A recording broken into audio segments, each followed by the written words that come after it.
it going, everyone? This is Everything's Relative, a podcast that explores DNA testing in the modern world and how it's affecting people, for better, for worse. This is episode 9. I am your host, Eve Sturgis. And if you've been listening at all, you know that I'm sort of on maternity leave right now. We did have our baby. She's beautiful and healthy. And we are super happy and super tired. But I wanted to just jump on real quick to talk about episode 9 specifically. Because 2 reasons. One is this episode, I'm interviewing a wonderful woman named Krista, and I drove down to Orange County to meet her, and it was the first time that I did an interview outside my house, and I was a little bit nervous, and it was also extremely early in the morning when I left to get to her on time. So all of that to say that I totally messed up the sound recording. So we've done what we can, but it's not ideal. And I know I always have like one excuse or another about sound or my breathing. But this time it was a microphone problem that I created. So the sound is not great, but I considered like ditching the episode altogether or going back down to Orange County to interview Krista.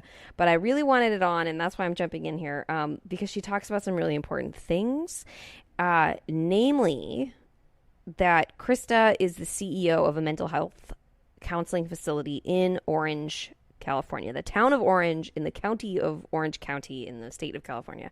And they provide group counseling for NPEs. So I said that as I found out about these resources, that I would be sure to mention them. So this episode is really here because I want to focus on the resources available in Orange County for those people. So the counseling center is called Mariposa. That is M as in Mary, Ariposa. That is the Spanish word for butterfly, I believe. They're called Mariposa, and you can look them up at mariposacenter.org. And also, I'll throw up their information on our social media pages. So make sure that you are staying in the loop with all the stuff we've got by following us on Instagram and Facebook. Both are called Everything's Relative Podcast, are the groups there. So we're going to get this going. So forgive the sound, and hope everybody's summer. School is starting around now, and summer's kind of wrapping up. So I hope that went well for everybody, and I'll be back in real time one of these days. Let's see, we've got 2 more episodes lined up, so things will catch up by September. And I look forward to it, and I hope you enjoy this episode, and here we go, episode 9. Thanks so much. Bye. So I was actually adopted, so I grew up with the mystery of my biological parents. I was adopted just before my 4th birthday. So when I was 20, I met my biological mother. Okay, so was it a closed adoption until then? Kind of. Don't we just start at the beginning? I'm just going to keep asking. I'll just keep Just asking curious. questions. Yeah. Okay, so my birth mother was 15 when she had me, and homeless, living in a van, and she was arrested when I was just months old, and I went to juvenile hall. I mean, God, let me start. She went to. You can cut this, right? Yeah. Okay. We can edit it. Yeah. Okay, so my birth mother but was. I love the idea of you being in juvenile hall. So if you I know. want to keep that As an infant, that would be kind of fun. Okay, so so my birth mother was 15 when she had me, and homeless. She was on drugs and just couldn't take care of a baby. Mm-hmm. And she went to juvenile hall, and I went to foster care. So I spent the first 4 years of my life in foster care. In California? In San Diego. Okay. And it wasn't a big mystery to me. I knew that I was adopted. I knew that I didn't know my biological family. So I had years to marinate in that and wrap my head around the mystery of it. Were you an only child? No, in my adopted family, they had 2 biological children and then multiple foster kids. So I was surrounded by kids, and growing up, my biological mother did have another daughter 3 years after I was born, and that sister was in and out of foster care, but she always managed to get my sister back. And you knew about that while you were I did growing not up? know. Okay. I did not know. Okay, so fast forward. You're 20 years old. You get to meet. Well, let me back up for a second and tell you. You know how in elementary, junior high, they give you those assignments to do your family trees? Uh-huh. And so because I didn't have real information to put in there, I just made stuff up. Like, my parents were missionaries in China, like outrageous stories. But that was how I handled not knowing. And so when I was 20, I was in grad school, and they gave us that assignment to do your family trees. And I decided to really try to find the information. And so I located a biological aunt and made arrangements to go down and meet with her. And how did you find her? I had found her through a biological... when I was 13, I decided to find my biological family from watching an Oprah Winfrey show on adoptees and happy reunions, and wanted that myself. So I didn't tell anybody I was doing this. I just went and did my own research and found my biological great-grandparents. And they told my parents at the time, my adopted parents, not to have anything to do with my biological mother. She had problems, don't let her meet her, and so I didn't. This will not be an Oprah episode. No. So when I was 20, I reached out to them, and they put me in touch with this biological aunt that was going to help me fill in the family tree. And it sounds great, but she decided on that day it was a good idea for me to meet the rest of the family. So... You know, I walked in thinking... She also had a fantasy. Right. I walked in thinking I was going to meet this aunt and be able to fill in these gaps. And she had her mother there, her brothers, and she arranged for my biological mother to also be there. Okay. And so that was, you know, a shock and unexpected, and, you know, a lot of emotions that I really wasn't prepared to deal with. I wasn't mature enough, really, to handle that. Right. That night, my biological mother told me that Michael was my biological father. And so I set out to find Michael, and I did. I met him, his family. He gave me all the medical information, like, you know, think And this where was guy's he at my the dad. time? He was in San Diego. Also still there. Right. Still in the area. And so for 26 years, I thought that Michael was my father.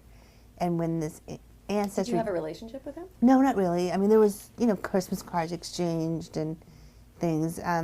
I really wasn't looking for a relationship. I mostly wanted medical information. Because, you know, you go to the doctor and they say, does this run in your family? I don't know. Right. Don't know. So when the Ancestry DNA test, you know, came into my life, I really was just doing it for the heritage and for medical information, which you don't get from Ancestry. You get more from 23andMe. But so I was not expecting... It's a good place to start. Wasn't expecting anything other than 50% Italian and, you know, everything that would go with Michael being my biological father. And he wasn't. Oh. Yeah, surprise. Right. So when I got the results, I didn't recognize the names. You know, Ancestry will match you to people that make their profile public. And I didn't recognize any of the names that were coming up as a match for me. How many were there? Several. There was...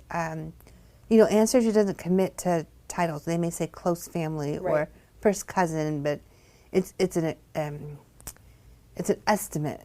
So it came up as first cousin. It really ended up being an aunt, but I didn't know any of these names. I looked at the family trees. I didn't know who these people were, and so None of them were Michael. None of them were Michael. None of them were Italian. So I knew something was off. Something was amiss. And your mother's side of the family hadn't done it at all? Were they coming up on there at They all? were coming up some on there, yeah. Less, okay. Yeah. And so when I got the results, I messaged them right from Ancestry. And it was kind of this moment of, what do I say? Hey, somebody in your family knocked up my mother. Like, right. You want to talk? I know. It's so... You want to get together? So. And how many years, 26 years after you'd met Michael. Right. So 26 years, this Italian Michael was your biological dad. Right. And now he's clearly not. Right, exactly. Okay. And so I messaged straight from Ancestry and just said, you know, I just got my results. Looks like we're related. I'd love to talk to you some more. Just a very simple message, not knowing simple seems to be best. Who's on the other side of it and what is the circumstances in their life. I didn't want to blow up anybody's family, you know, or whatever. So a very simple message, and they responded a couple days later. And the aunt is her brother. That's my biological father. And his name is Thomas.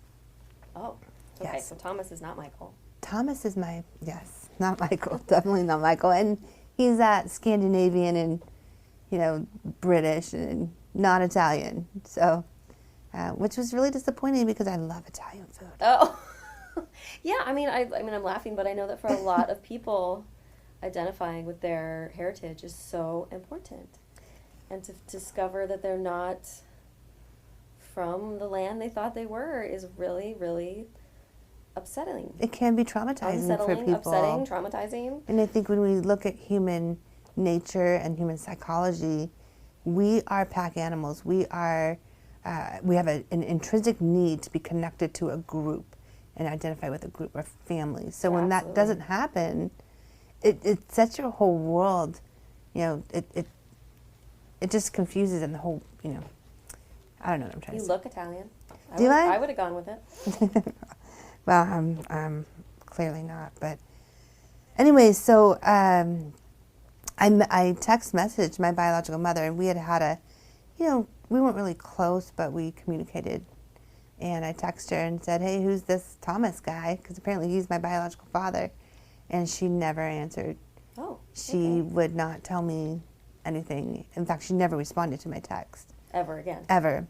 And then a few months later, the sister, my half-sister with my biological mother, texted and said she was ill and they thought she was going to die. But this had been happening, she's going into the hospital, she's going to die. And after so many times of that, I stopped rushing down there when they said that. And this time she really did die. Wow. And she took that secret to the grave, and I have no understanding from her. Your mother died. Dies a few months after I find out. Taking the Thomas information with her. Yes. Yeah. So that was in, let's see, I found out in June, and she died in January. That's fast. It's very fast. Yeah, and never told me.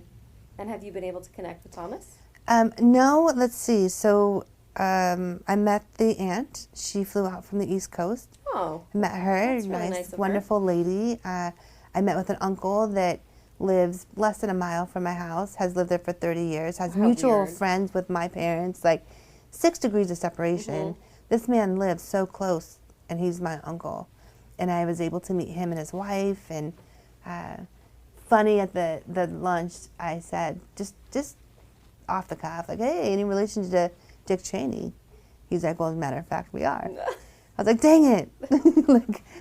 Could have been anybody else besides Dick Cheney, but they're just really great people. They're very accepting and open and welcoming. I couldn't have asked for a better experience. Even with everything being positive and being, good, I still had emotions that came up that I was not expecting. Mm-hmm. And it really, it made me wobbly in my life for a while. And I'm pretty centered. I'm pretty stable in my life. But it was an unexpected emotions. And I think that happens. I hear it from so many people. I think right. It happened to me. It happens to me, and I still am surprised. Yeah. Because intellectually or something, if you ask me any day of the week, I'm like, no, I'm fine. It's all very interesting, but I'm fine. And then something will trigger. It could be anything. It could be a song. It could be just anything. So for me, there was a lot of, I wouldn't say negative emotions, but just difficult or challenging emotions. Up. And some of those were when I met my sister for the first time. So I have siblings with Thomas.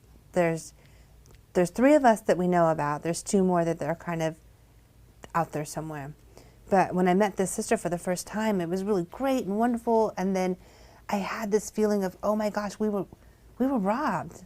Like I could have had a lifetime with this girl, and she's funny and smart and artistic, and I'll never have those first breakups or their first prom or their wedding or the birth of her first child. Like those experiences that we could have had as sisters, we'll never have. And it was this Where is she grief. Now? She's in San Diego. Okay. And it's nice and wonderful to have her in my life now, but it's kind of like, we could have grown up together. Mm-hmm. So, and there's this helpless feeling that the adults in my world and your world as well made choices that affected us, and we didn't even have knowledge of it or a say in it. it's really difficult to navigate that in current relationships with their families. Right. And So. how is your adopted family? How have those parents been about this whole thing? My parents are really great. So when I say parents, it's my adopted mom. I have a stepdad, and then my adopted dad and his wife. So they've been great in accepting and accommodating, and I'm sure it's challenging for them in their own ways, but this isn't our first round with this. So Right. I met my biological Right, mother at starting at 18, 13, so right. And then, now we get to go through it again on the other side. But so the Thomas has denied paternity. oh, okay. He's denying that he fathered me, which actually is okay with me. Mm-hmm. I don't need a Interesting. relationship with him. I really mostly wanted medical information or things like that. So And you were able to get that? yes, yeah. So that's my experience. It's Wow, okay. So Thomas remains a mystery man. And have you maintained a connection with Michael? no, I The probably acc- should the loop back to accident- him the and let him know. The Hey, accidental father? I know. P.S. You're not my dad. I mean, I should probably loop back to him. We haven't spoken in many years, but I don't know what his life has been like. But I Right. should probably let him know. Hey, you're off the hook. Sure. You're not my dad. Wow, okay. So I always ask if people feel like, if you feel like there's an age that you would have preferred to know. And you have a different kind of story, so Right. I'm not sure how that fits Well, in, but you did yes. you did run with this Michael idea for all that time. For all the time. For me, I always had knowledge that I didn't know. So a little bit different than somebody just Yeah. finding out. Yeah. But research has shown and studies have shown that the earlier the conversation happens with a child, the better their trajectory of assimilating that information into their life and really developing a solid identity around that information. So the earlier a child's told that they were donor conceived or that they were adopted, really, hey, speaking of, this is my sister texting me. Oh, how funny. Yeah, that's funny. I'm trying not to say that. But anyway, so research shows that the earlier the conversation happens, the more solid that child is growing up. So I would say as soon as they can understand that the conversation should at least begin with them. And you always knew you were adopted. I always knew I So was that adopted, that wasn't part of the surprise, but yeah, that's interesting because I think of, I mean, it's a discussion often on the online support group as I want Right. to tell my children, and my oldest knows and couldn't care less, and part of that is being a teenager. She just is like, what does it have to do with me? Mm-hmm. But I don't know. I mean, she knows about me. I don't know if I would have understood it as a teenager. I don't know. It's I a just hard don't know. I question. feel, I don't know. I think because- at any age it could be more difficult when you're older and you already have a set understanding of your life, right, and then have to change that up. right. You know, is it age appropriate to tell a 13-year-old that their father is a different man? I don't know. I mean, you know, we've lived with this secret. Yeah. And understanding that secrets do make us sick. Right. You know, Absolutely. so, and they're really, why do we keep that secret from a child? Usually it stems from shame or guilt or So something much that's shame. a negative thing. And if we can change the dialogue around this and not make it such a shameful thing, you know, the women, Absolutely, our yeah. mothers, and, you know, they made choices in a time that maybe that was the only choice they could make, or who knows why, or what societal pressures were on them to do what they did. So you can kind of understand. Oh, absolutely. Right? So yeah. it's No, nice in 2019 to have the hindsight or look back and say, well, they did this, but it was a terrible thing. But really, would we have done the same thing? We don't know. Yeah, 15 years old making those decisions. Right. And then having to remember later. Yeah. Yeah, it's a lot. It's totally a lot. So tell me about the book that you want to write, the ebook. So the book that I'm working on now is about this whole DNA. It's more of a self-help kind of what to expect book. Yeah, great. I have We my need those. story in there, so it gives the platform of me as an NPE and understanding just personally how that is. Also, my clinical experience and some research around this new phenomenon that's emerging, and overall, the bleak outlook or whatever you want to say. There's no data. There's no empirical research that's been done. So really drawing attention to that, and That's great. We need that so bad. more for somebody like when you take a DNA test, what do you look for? You look for the centimorgans. And what does that mean? So I explain that in the book, what a centimorgan is and how the higher the number, the closer the probability of your match is. So kind of the nuts and bolts of navigating this. Oh, that's awesome. Yeah, we need that. Do you have a title? Well, you never know what your title's going to end up being because it goes through your publisher and things. But tentatively is Who's Your Daddy, which it sounds so elemental, but really we're dealing with basics of life. Right. No, I mean, I think like everything like that's around this subject, the Who's Your Daddy joke comes up. Right. Who's your, like, and it just comes back around too. Well, and I think it lends some humor to this whole process. And right. if we can Some have levity. humor, it might make the journey just a little bit softer for us. And so that's the title that I've landed on. But okay, cool. Keep me updated. You though, never so know. that we can let everybody know when it's available and what it's finally called. Yep. Very cool. Awesome. And what is the advice you would give somebody who has just gotten a surprise result from the mail? Mail-in tests or any kind of information that has surprised them. I think, What would you say? and I really want to hear your story as well, but there are a lot of emotions that come up.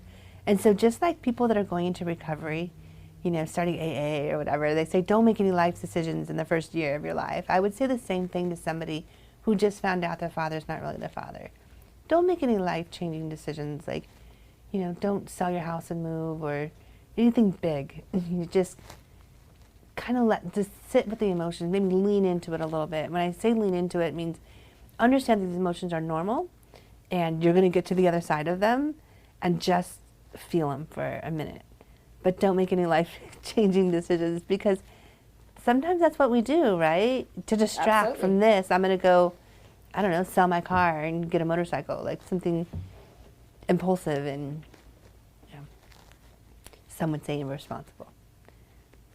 Yeah, quit their jobs or Right. start new relationships or end relationships. All sorts of things happen. I think that's great advice. Yeah.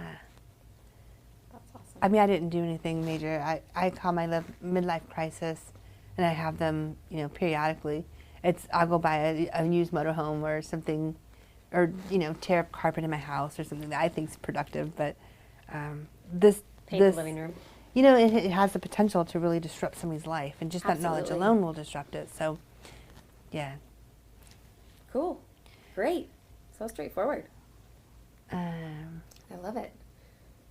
Thank you so much. What else? I'll just go ahead. No, let's see. What else? Is there anything else? I can tell you, are you in the secret Facebook group? Uh-huh. Yeah. So the secret Facebook group, I first joined, there was about 3,500 members, and now it's like 7,000. yeah, And and growing. and like growing. Every day they post. And, it's I read unbelievable. some articles, because there's very little information out there about MPEs or this whole phenomenon. But one estimate I read said 1 in 25 people are taking DNA tests, and that 10% of the population are getting surprise results. Yeah. That's a lot of people that are getting this shock. Either they're finding out their father had an affair and has the other kids out there, whatever the variation of the story is. But there's not really anything in the mental health community supporting this, specializing in this.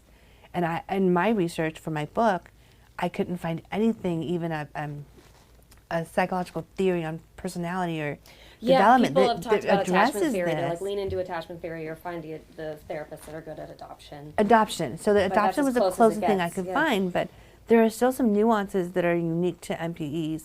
The grief is a different kind of grief than losing somebody. The trauma of it is different than the trauma that we know and we study today. But there really wasn't anything I found. I did find a theory that comes out of the UK that fits, and my really? perspective. It's called identity process theory, and Breakwell is the originator of that. And of course, it pulls from Bandura and different psychologists, but the premise is that your identity is attached to the groups that you're attached to, so external and internal. So as we go through life and new information comes in, we accommodate that new information to keep our identities whole. And when something comes in that's so big that just knocks us sideways, pulls that rug out from under you. It's your identity. So really what I think NPEs experience is an identity crisis. It's not just I found out this information and oh, isn't that interesting? It really calls into question our entire identity. And people that aren't NPEs don't understand that. Right.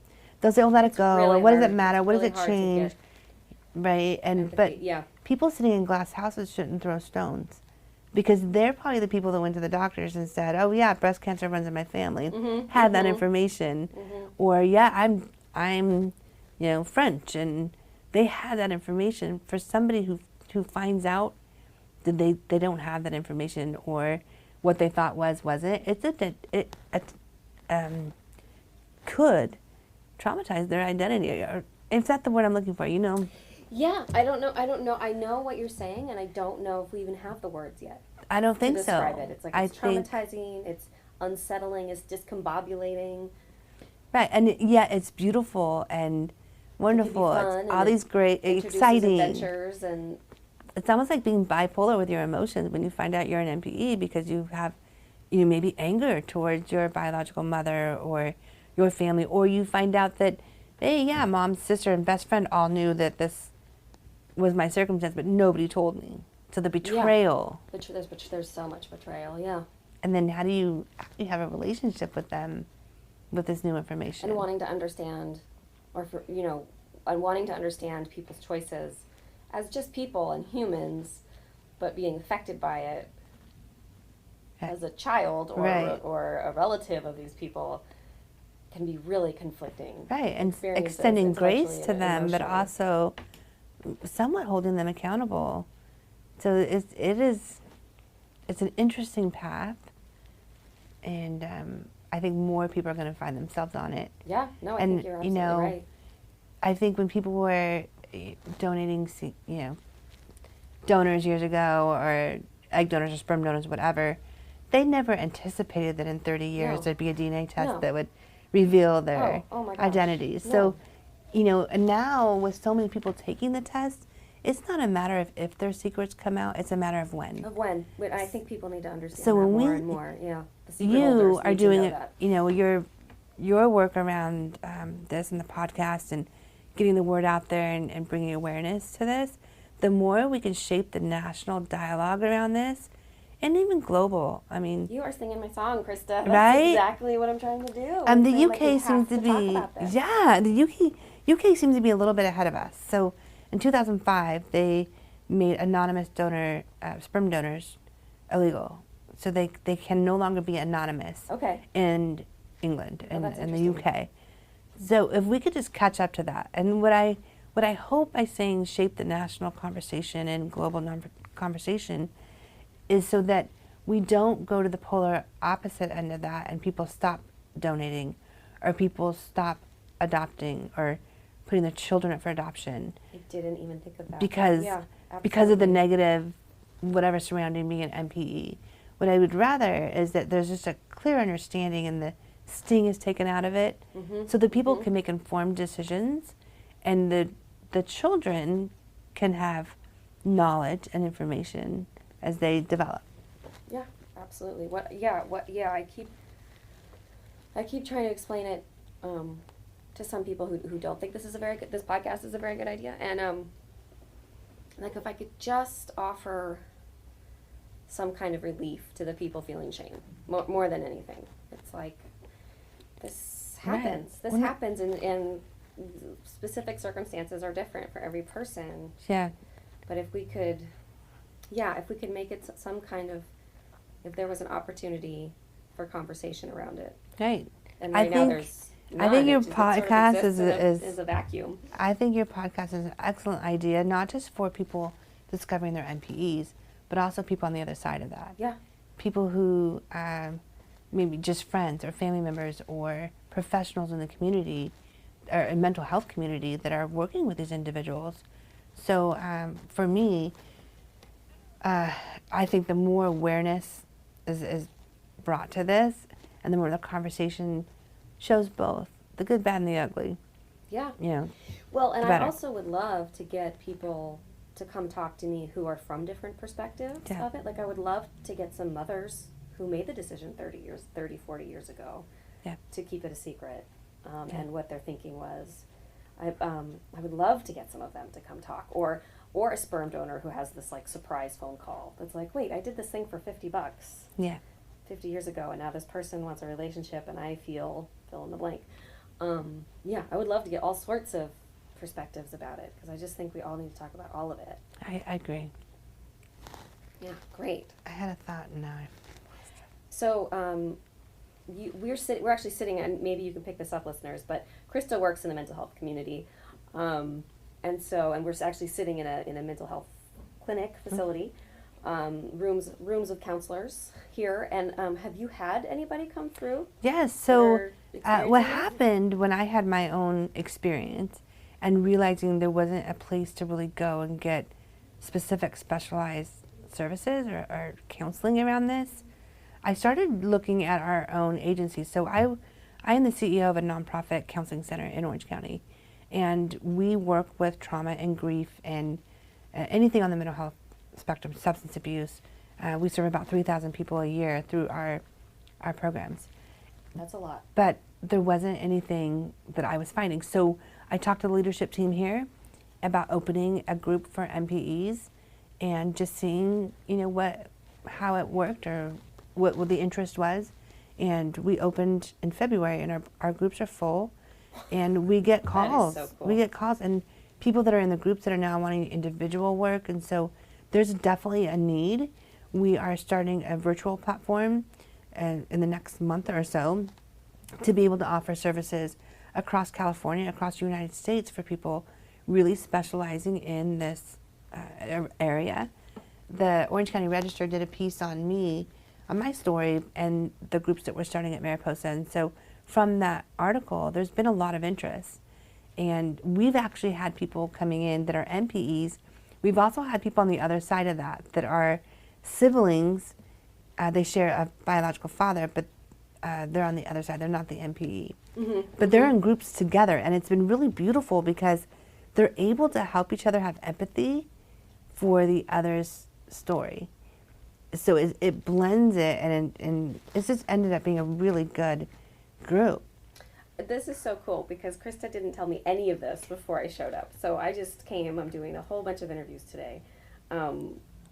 So this is a whole side that I am so excited to talk about, and so excited to connect with somebody who's also trying to broaden the conversation and actually be of service in that community. This is so cool. I'm so excited right now. Yeah, we did the first 4 weeks. We scholarshiped everyone. So we were able just to kind of pilot it and see what the interest was. And the interest was so wide that we ended up opening up more groups. So here we are. We have a group here in Orange and also San Juan Capistrano, and we are looking to we'll probably pilot with, broadening into California and then across the United States. And my interest isn't just in providing the services for MPEs. It's also to provide training for counselors who may, come in contact with. So much on that Facebook support group that we are both a part of, people post about disappointing experiences with therapists. Right. Which is heartbreaking. It is. And, but the psychology world in the United States hasn't caught up to that yet. So it will. They'll get there. It will. And so Mariposa is really emerging as that thought leader and provider. And so hopefully we can get more people just trained on what it is. Yeah. And so are you comfortable saying the name of the program or a number they should call or email? So our number here is 714-547-6494. And you can also look us up on our website. So it's mariposacenter.org. Okay, great. And I will put that I'll put all that information on the website or on the blog. I'll make sure that that's available. And if anybody doesn't catch it, either re-listen to the episode or send me an email, eve@everythingsrelativepodcast.com, and I'll make sure that you get connected to the right people. Yeah. Yeah, so great. Thank you so much. Yeah. So cool. Anything else you want to tell me about the way you're changing the world? Taking on the world.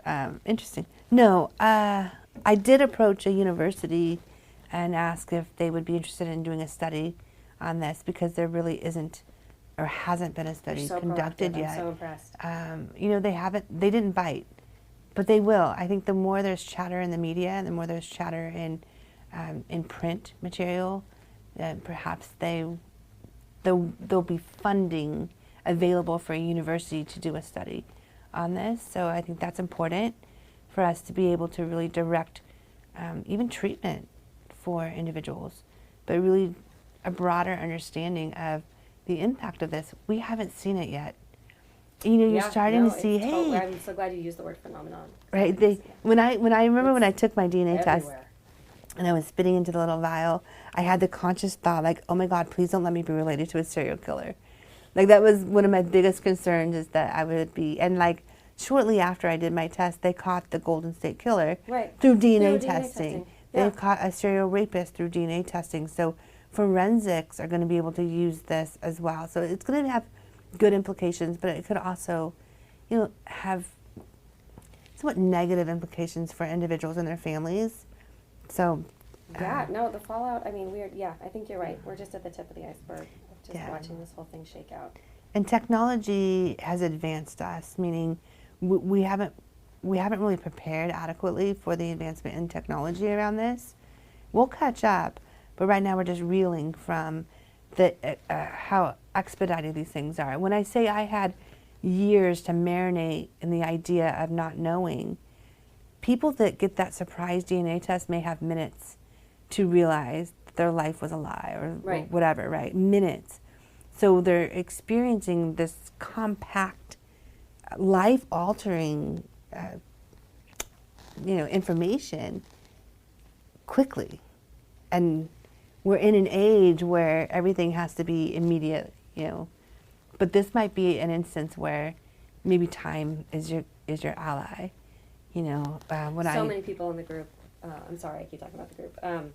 But that's my biggest pool of understanding of what's going on. So many people are like, "Hey, I just found out last week, and these are the things I've done." If there could be some kind of message to just pause with this stuff and take some time to process it. Right. And not even before making big decisions, but even the small decisions. It's true, and I think the Facebook group is really good for people to go and know they're not alone, know that what they're experiencing is widely felt by others, and it's a great place to connect with other MPEs. It is not a replacement for mental health services. No. I have seen people on there that are relapsing, that are suicidal, that are having really adverse reactions to this, and there's not so glad you brought that up. The level of support. And they have a disclaimer on the Facebook page that it's not to replace mental health services, and if you need help to, how to get that. So, but I think it's an excellent place for people to make that first connection. Yeah, no, I think you're right, and I think that they just they came along at the few people that started the group came along at the right time. But there are tons of support groups probably out there if you look, and this is not the only one, and they are not. I don't know. Everybody needs different things, so I don't want to say that they're the best one or that they are the authority on this subject. They just happen to be a group that's got some PR. Yeah, I think Catherine St. Clair was one of the co-founders of that Facebook group, and they've got a ball rolling. For sure. She's got her own personal story with it. So the impetus of it was her own discovery, and she's done a phenomenal job at bringing people together and a community together. And there have been offshoots of that. I haven't seen many other online support groups for this. Just that. The one that Catherine. Fair enough. They're certainly.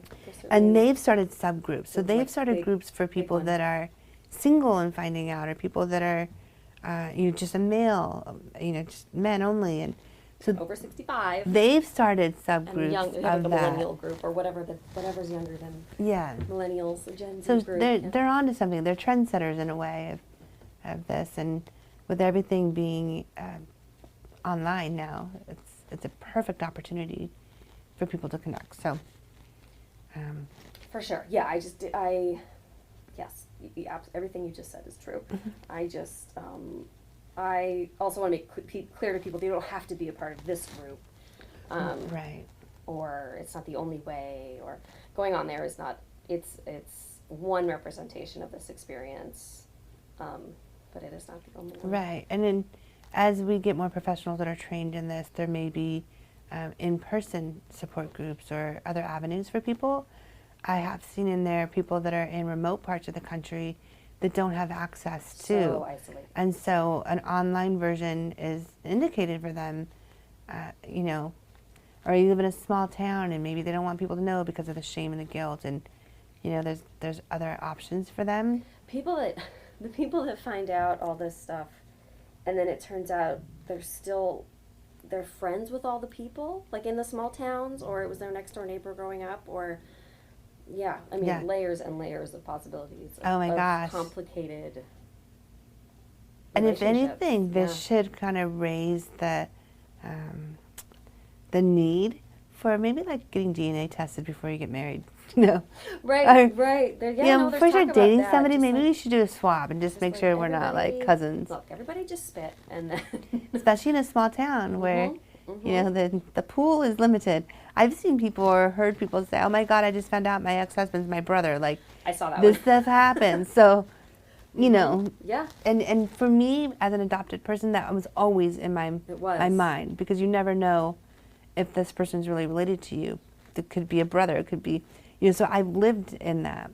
And going back to my search as an adopted individual, searching for my biological family, this was in the day before the internet. Yeah, I know. It was like card catalog yourself, like and microfiche. That's exactly what you know I was what I mean? imagining. Yeah, it was days and months library. and weeks writing letters that are mailed off. So there was time in between to wrap my head around it and process that.